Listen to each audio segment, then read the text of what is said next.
Here to examine the Oregon standoff from a different angle, renowned investigative journalist and author Jon Rappoport. He's the editor of NoMoreFakeNews.com. So Jon, thank you so much for being with us today. Now, we know that there are so many issues swirling around what's going on there at the Malheur Wildlife Refuge with this standoff. Obviously, we've got the Bundys, the Hammonds, that there's the federal land grab. In this particular instance, we have cattle ranchers who have been fed up with the abuse that they feel they're suffering with the federal government. But I wanted to get you on the show to offer a different angle into not only what could be going on here and what's really behind this particular federal land grab, but others across the country as well. Yeah, this is the uranium story, Leanne. And it sounds improbable on the surface until you start poking down into it and you see what's really going on. Because it's understood and acknowledged, has been for some time, even in the mainstream press, that the Russians, by whom I mean Putin, have gained control over 20% of U.S. uranium production. The New York Times ran a pretty big story on this a while ago, and it surfaced and then it sank as usual without any real further investigation. But to dig into this, what we're talking about here is a company called Uranium One, which was a Canadian company. And during the time when this sale was being negotiated to Putin and Russia, this company, Uranium One, had outposts in the U.S. in uranium mines. So they were essentially bargaining to sell their company to the Russians so the Russians could in part control U.S. uranium production. And in order for that deal to be signed off on, one of the federal agencies of the United States that had to okay it, because this is national security, is the State Department, then headed up by Hillary Clinton. Step two. Step two is, during this negotiation, this period of time, some millions of dollars were coming into the Clinton Foundation from Canadian mining big shots, who obviously wanted this deal to go through and sell their company to Putin. Clinton is selling uranium from Bundy and Hammond ranches to Russians to fund presidential campaign. When Donald Trump accused Clinton and Obama of creating ISIS, he was absolutely 100% correct. This fact was undeniably established in 2015 when I interviewed former Army Special Operations Officer and advisor to George W. Bush, Scott Bennett. However, this is merely the starting point of this article. A treasonous conspiracy of monumental proportions. Both the Bundy and Hammond Ranch affairs is about control of significant amounts of uranium, and the BLM is willing to shed blood in order to procure this uranium for very nefarious purposes. Hi friends, this is Lori Bulow, and you don't want to miss this one. I have some information, and these reports are coming out from the Common Sense Show and a couple other links in New York Times, and it's important that the truth get out. And this is about the Bundy Hammond Ranch, and what is going on is there is precious metals that are located in these areas, and the federal government wants to seize the land. Now, Dutch Sense YouTube channel makes a very compelling case as he explains this very eloquently. Hammond and Bundy are under assault in order to procure those precious metals. I'll try to break this down for you as best I can. Both the Bundy and Hammond Ranch affair is about control of significant amounts of uranium, and the Bureau of Land Management, that's the BLM, is willing to shed innocent blood in order to procure this uranium for very nefarious purposes. Uranium is worth far more than gold, and I have a link, as I said, coming from the New York Times, of the very brazen role of Hillary Clinton. Once again, there's that name, of her deliberately committing treason against the people of the United States through illegal appropriations of uranium at both the Bundy and Hammond ranches, and then selling the uranium to the Russians in order to help fund her presidential run through a largely untraceable offshore account. That's right, friends. This really has happened. These facts are reported, as I said, by the New York Times, of which I'll post that link below, and other media reported this.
Have this map that shows how the U.S. would be divided in the event of an emergency, if we can pull that out there.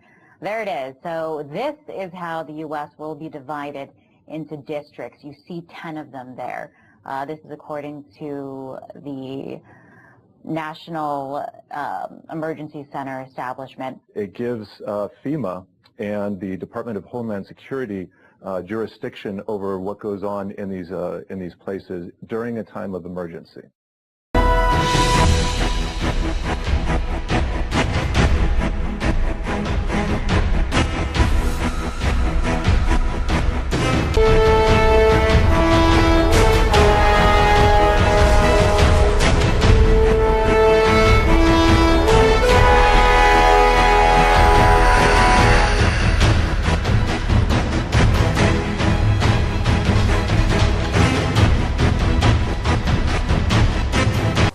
There are 22 states. Last year, the governors of 22 states got together, and they got and put together what you call the State Guard / militia.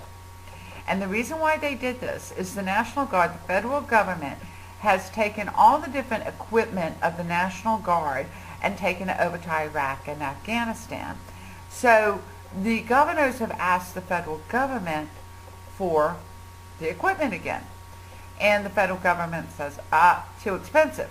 So the National Guards in the states can be what you call federalized, and the federal government can take them over. So these governors of 22 states have gotten together and they created the State Guard militia.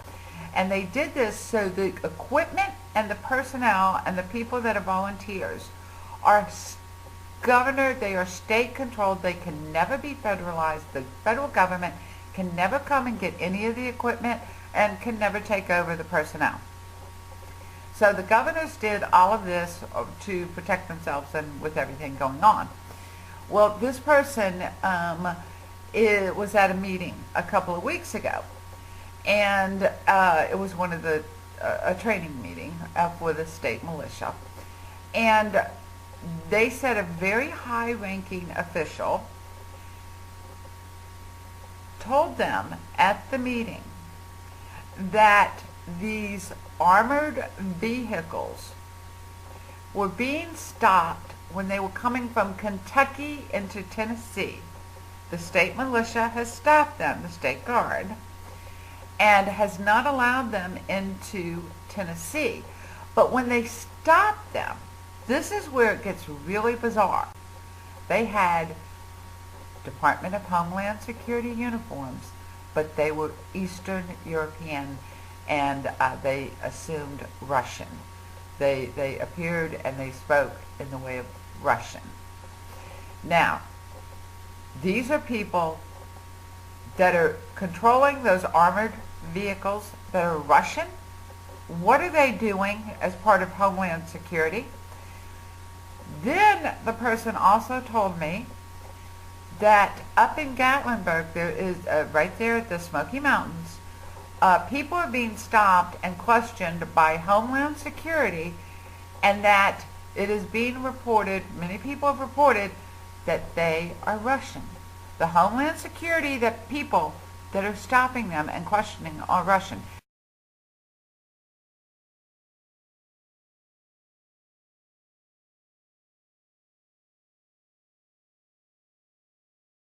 Few hours, something unusual, even for Colorado Springs, is about to happen with Fort Carson. 150 vehicles will roll south from Colorado Springs next week in the biggest Army convoy seen in the Pikes Peak region in decades. By some accounts, it's the largest road convoy in Colorado since World War II. I want to make a mention, though, about Fort Carson, that this is the same place where Russian special forces trained with U.S. troops in 2012. Here are some of those pictures. Okay. And you can see the Colorado terrain behind the special forces troops that are training. I believe they also trained and practiced using drone technology.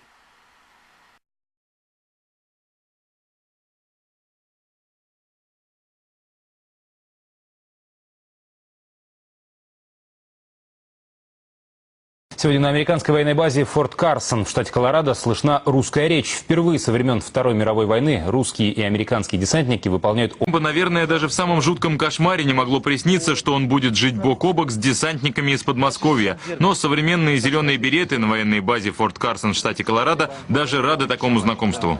Сегодня поистине знаменательный день. Мы начинаем совместные военные учения с воздушно-десантными войсками. По ходу попрактиковались в английском.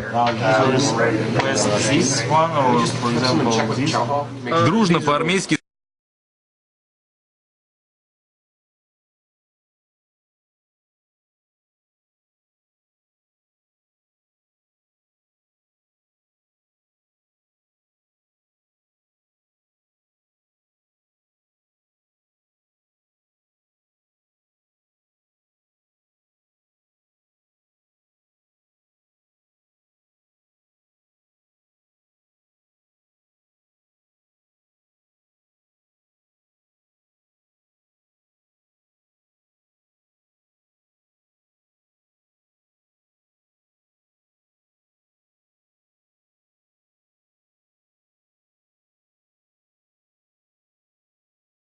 You're going to see something talking about Jade Helm. It's at the tip of everyone's tongue. Even politicians are talking about it, all the way down to our governor, Greg Abbott of Texas, who has now said that he is going to bring in National Guard to watch over these exercises. And a lot of the reasons why people have concern about the operation is lie after lie that the government continuously tells the American people. One of the first ones being a couple of days after Alex and I spoke about that on the show, the Stars and Stripes had quoted someone from the Pentagon saying that we don't know where these slides came from, we don't know what they're talking about, we don't know what this is, and just kind of brushed it off. And now, for a fact, we know that these are the actual slides talking about Jade Helm. No one made this up. This isn't some conspiracy. This is the actual set of documents talking about the operation, suspicious activity, loud noises, operations from 11 to 2 a.m. So that's why there's concerns lie there. And now today I've got to turn on my computer and read yet another lie from these government architects over this mission. I mean, it's just mind-blowing. Jakar Jackson and I had an opportunity a few weeks back to go to Bastrop, Texas, and sit down at the county commissioners meeting and ask a couple questions, him and I, and also listen to other people's concerns about Jade Helm. And one of them was, how did the landowners find out about this? And this is what Lieutenant Colonel Mark Lastoria had to say. So how counties were picked in Texas comes down to this. The land was volunteered by the private landowner. They came to us. Okay? They are not getting any reimbursement for volunteering their land. They believe in training America's Special Operations Forces, not only in word but also in deed. And that's how these counties were picked. So there you have it. Lieutenant Colonel Mark Lastoria says that the landowners, the private citizens of that property, came to the government and asked for them to please conduct these missions on our property. Please send in the helicopters and the Humvees to our land. We want that. We need that. And he also said that there would be no compensation. I don't know if you guys heard that, but he said there would be no compensation. But for some reason, today we have an article out by News West 9 out of Big Spring, Texas. And this is one of the areas where there will be Jade Helm exercises conducted. And the title of the article, written by Julia Ding, says, Big Spring landowners paid to accommodate Jade Helm. This is a quote from the mayor, Larry McLeland. Now, didn't the lieutenant colonel just say that there was going to be no payoffs whatsoever?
How's it going over at the camp? Oh, pretty well. The guys are in a bit exercises now. They do very well. So the camp situation's going good with the disarmament and things? Oh, yeah. Because we saw them over there disarming people. Is that what the exercise is? Yeah, exercise now, yeah. Fantastic. Where are you from, sir? Well, Holland. Oh, okay.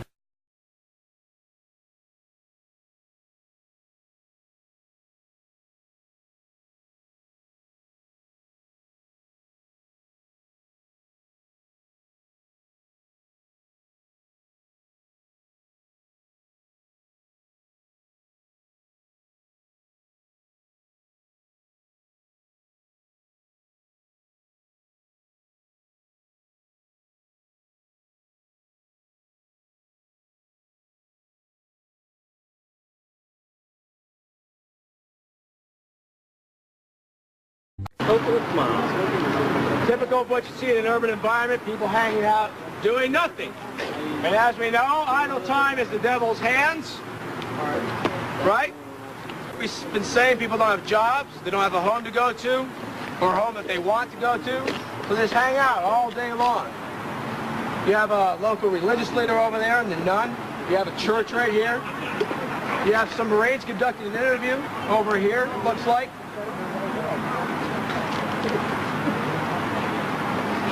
Right now, everything's calm. Everybody seems to be content. But at any minute, this could erupt into a riot.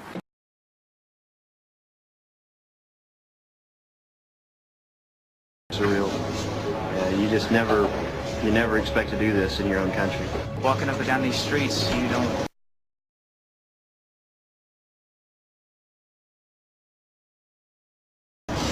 don't want to think about the stuff that you're going to have to do. Somebody pops around the corner.